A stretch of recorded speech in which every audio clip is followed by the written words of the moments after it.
Hey there. Subscribe to my channel. And also press this bell icon.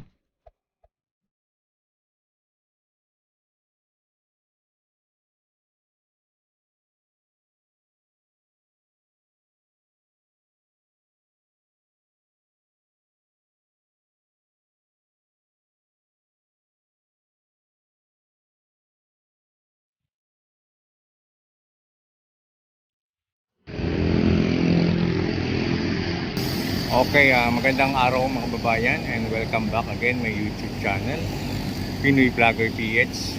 At ngayon mga kababayan, ito pong pinapakita natin ngayon dito. Ito po yung STP, no? Sewerage Treatment Plant. Ayan. Dito po mga kababayan, ng mga wastewater na nagagaling po sa mga establishmento rito ay dumadaan po dito, no? Para linisin yung tubig.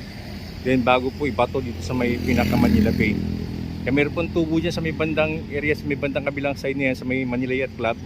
Diyan po buwabagsak yung mga tubig na treatment plant, na water treatment na. Ayan, dyan mga kababayan, tayo magbibigay ng update ngayong araw na to para ipakita po natin yung mga tubo, no, na inihukay at dinaan sa may pinaka baywalk para i-connect yung tubig nito para sa mga CR na gagamitin sa mga toilet. Okay mga babayan, kanina po galing tayo sa may sa may tapat, sa may gilid mismo ng STP. At tayo nga po makikita po natin yung dinaanan na po ng tubo. Ito na po, no, sa may bandang area na to. Ayan na po. Dito na po inabot yung pinapaghuhukay nila para lagyan po ng tubig na yan, yung tubo po ng tubo na yan, at yung tubo po na yan magko-connect pa yan sa STP papunta po sa may toilet, sa dalawang toilet dito sa may, yan po sa may bandang unahan lang natin, no. Yan yung toilet po dyan. Then yung isa pong isang toilet po doon sa may malapit sa may sa may Paura, no, at sa may Dolomite Beach. Yan, medyo mahaba-haba na yung kanilang nahukay. Yan, umpisa po sa ating kinakatayuan dito para po makaabot doon sa may STP, yung kanilang paghukay ay mga 50 meters na lang mga kababayan, or something, yung hindi na siya abot ng 100 meters. Ayan, at makita po natin malapit na siya mag-connect. At yan po yung hinihintay na lang natin na mag-connect itong tubo na to para sa may STP para mag-supply ng tubig sa mga toilet na ginagawang toilet na dalawa rito. Siguro pag nag-connect ito mga kababayan, pwede nang gamitin siguro yung toilet sa may sa may Dolomite Beach, no? Kasi yung toilet sa Dolomite Beach mga kababayan, makikita po natin doon ay okay na, no? Wala nang problema ron. Kompleto na lahat, kompleto na yung labas at loob. Siguro yung tubig niya lang po yung kulang na lang. Hanggang dito po yung nakikita po natin inabot na, ng pinaka paghukay nila. Sa may bandang unahan mga kababayan, yung inuna nilang hukayin, doon yung area ng sa may malapit sa may Padre Paura. At yun, nalagyan na nila ng tubo yun. At dito na lang mga kababayan, wala pa, no? Pero magkakita po natin ay meron ito, natabunan na eh. Siguro may tubo na rin na inalagay dito. Yan, hanggang sa dulo na yan mga kababayan. Yung nakikita po natin ang huling hinukay nila, yun na lang po yung walang tubo. Kaya antabayan natin yung mga kababayan, antabi lang tayo.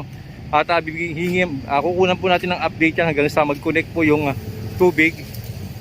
Ayan sa may tubo. Ayan sa may bandang unahan mga kababayan, makita po tayo may paghukay doon eh.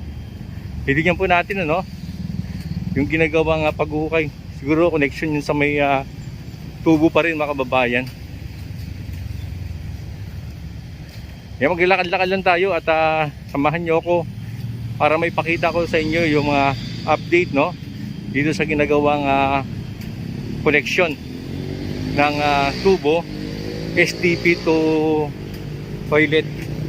Ito po yung isang toilet pala mga kababayan, daanan na natin eh. Yan, ito medyo hindi pa gaano tapos to. Pero yung area ng malapit sa Paura ay talagang malapit nang matapos.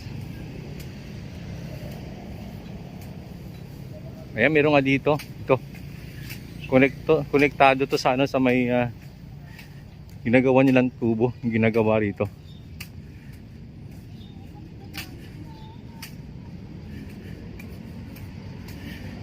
Isipin nyo mga kababayan, masyadong mahaba yan, yung tubong dudugtong nila. Kasi simula sa may Quirino, Paura, no? Sa may, isa rin sa ating nilalakarin sa Quirino, hanggang sa may Paura. Yun po yung layo ng pagdadaanan ng tubig, ng tubo. Yan, ito po, naguhuway na rito. Oh. Tuloy-tuloy ang ginagamit ng pagkukukay.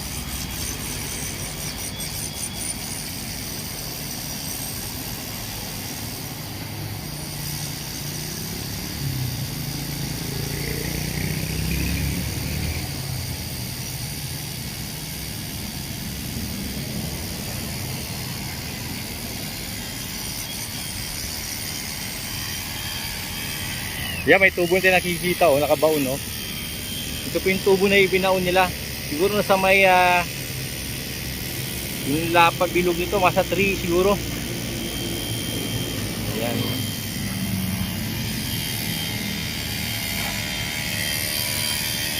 Guys, ito natin dito.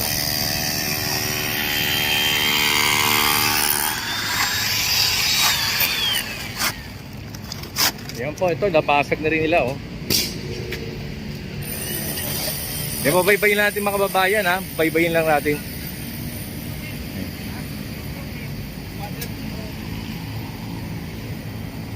Ayan, ito po yung ating DBA update. At dudugtungan pa natin ito mga kababayan, yung update na to hanggang sa makita po natin yung hanggang sa maidugtong na, no, ng tubo to hanggang sa may STP. Yan po mga kababayan. Yan, sa ngayon mga kababayan, sa ating mga viewers yan, no, patuloy na sumusubaybay sa ating update dito sa may rehabilitation ng Manila Bay, ay makikita po natin na yan ay sarado pa rin, no, yung Dolomite Beach, at sa November 4 ay muling magbubukas. Kaya ang ating mga kababayan ay talagang dito lang pwedeng pumasyal at pasilip-silip lang, kasi nga po mga kababayan, may bakod. Yan. At yung mga pinaka-gate ay sarado rin. Kaya mamaya at maglakad-lakad tayo para makapakita po natin yung mga kaganapan dito sa may lugar ng Manila Bay Rehabilitation. Yan, daming mga bikers mga kababayan. Yan, silip lang tayo sa may bakod dito.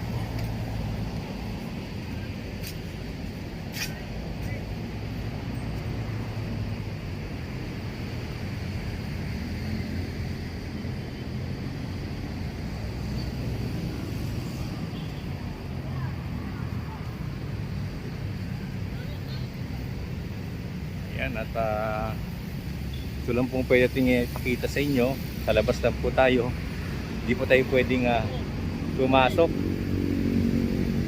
kaya dito lang po tayo. Pero kita po natin, no, yung pinakadalampasigan lang hindi natin pwedeng makita. Tara, masilip tayo. Kung nakapasok sa tayo, masisilip sa natin yung pinakaloob mismo nitong dalampasigan. Okay, at makulimlim ngayon dito at tahimik at itong area ito, wala kasing nakakapasok na tao eh. Yung hanggang labas lang, pero sa may labas po, kita po natin, no, dami natin mga kababayan ngayon dito na dito sa may bandang Remedios, Raha Sulaiman Park, sa tapat mismo nito.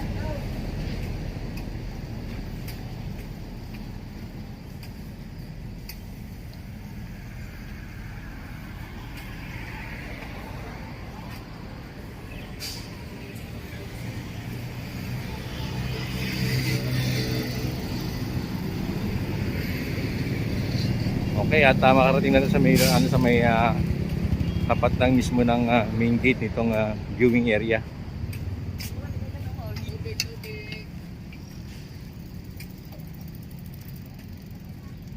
Yan, yung iba nag-uuwian na, naglalabasa na, nag-alisa na, patawid na ng mga kalsada.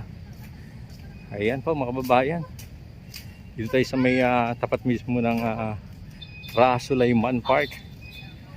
Ayan, ito po yung ating update itong araw na to, no? Ayan, kung bago lang kayo sa aking channel, huwag po natin kalimutan na mag-like, mag-subscribe at click ang notification bell para maging updated tayo sa ating mga upload video.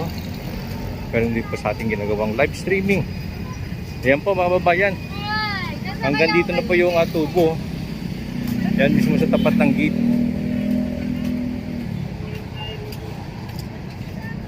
Ayan.